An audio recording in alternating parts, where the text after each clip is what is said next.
If I were the social media person for a major game company, I would constantly be baiting console wars. Like, if the goal is engagement and getting eyes on your brand, yeah, frick it, I'll take cheap shots for no reason. Seems to be working just fine for Opera GX.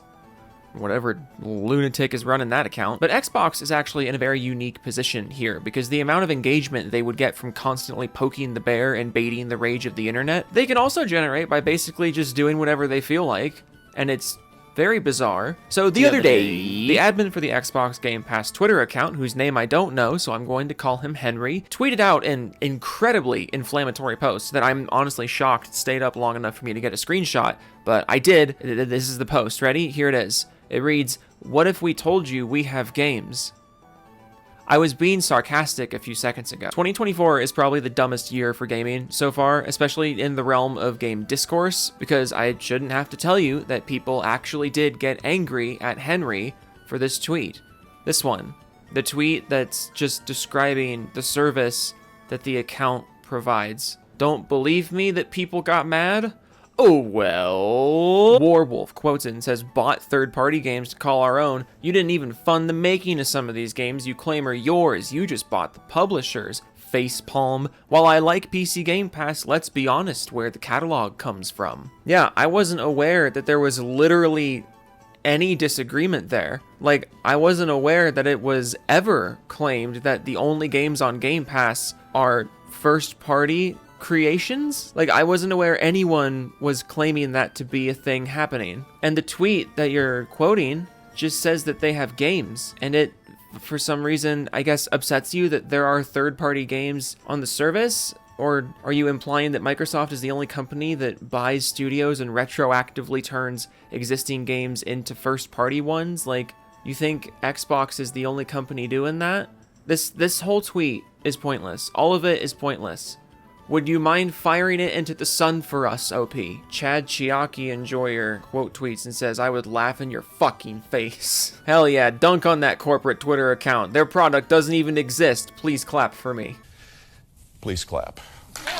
At Real Abzu says, "Do you guys have Final Fantasy 16 or Final Fantasy 7 Rebirth?" Oh wait, that's at Square Enix signing exclusivity deals with at Sony at PlayStation. I love third-party exclusive deals. They're so fun, Daddy. Sony, give me more third-party exclusivity. It makes me feel so large when people can't play games because they guessed the wrong plastic box. And the sheer fact that Game Pass doesn't have literally every game ever now means I'm going to tag in Square Enix and Sony to publicly shame you. I am definitely someone who demands to be taken seriously." Yearning says, "Games on other consoles, laughing, crying." Yeah, man, I hate it when a subscription service checks notes, has multi-platform games.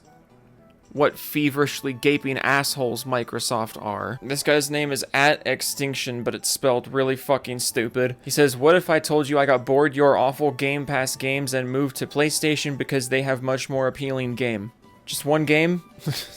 Just one? I mean, if you switch to PlayStation, chances are you actually did do it for just one or two games, so I guess thanks for the honesty, accidental as it may have been. But I really gotta say, the whole PlayStation has so many more games than Xbox, or like, PlayStation has more games, more appealing games, like, that thing has, that argument has always been strange to me. Because genuinely, if you're not interested in the handful of exclusives that PlayStation has, then Xbox has way more games and like a wider variety of games, because Xbox actually has a competent backwards compatibility system that doesn't get selective amnesia if something's more than 10 years old. If you want the console with the most playable games, you get an Xbox. If you want the general platform with the most playable games, you get a PC. But if you want the handful of cinematic action games that you just have to play right now, yeah, you get a PlayStation for another year or two, and then all those games will be on PC anyways.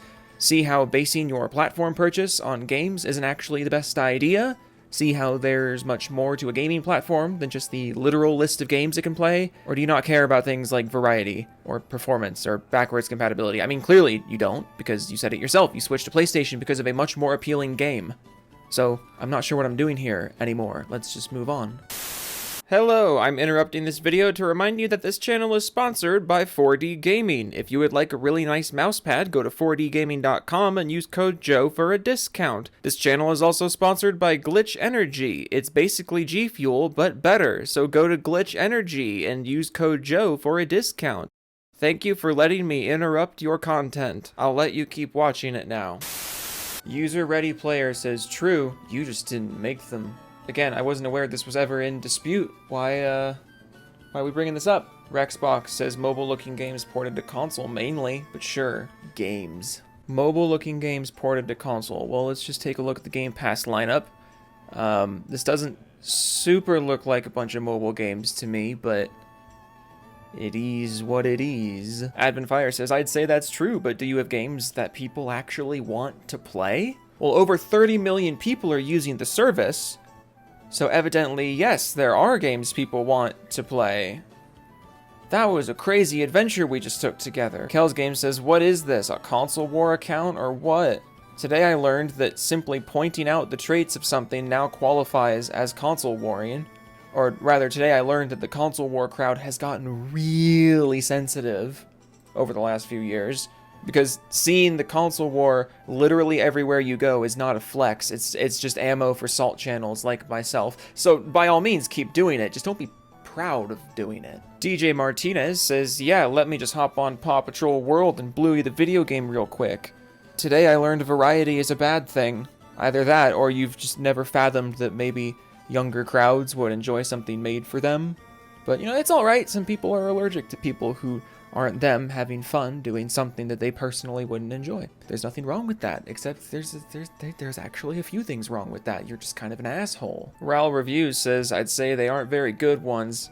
That's right, no good games on Game Pass. Lies of Pete blows knobs. Hollow Knight is worthless. Brotato is lame, and I hate fun. And my favorite one is Notes on a Plane, quote tweets and says, damn, even the replies are slaughtering at Xbox Game Pass on this one, and rightfully. It's my favorite one. The fact that you can look at this original tweet from Xbox, this original, absolutely harmless tweet, and then you look at the comments and see people getting genuinely up themselves about it, and your takeaway from this is, haha, good. We must continue perhaps the stupidest hate train of the entire year so far. I love using my time in productive ways. Goddamn, but I love stuff like this. I really do.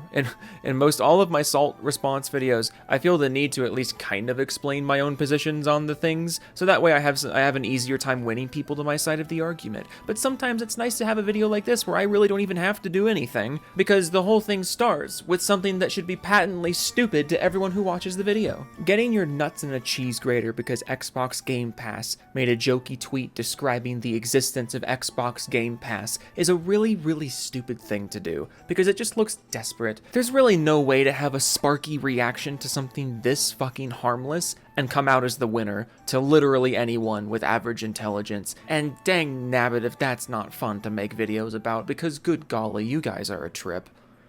Oh, toodles.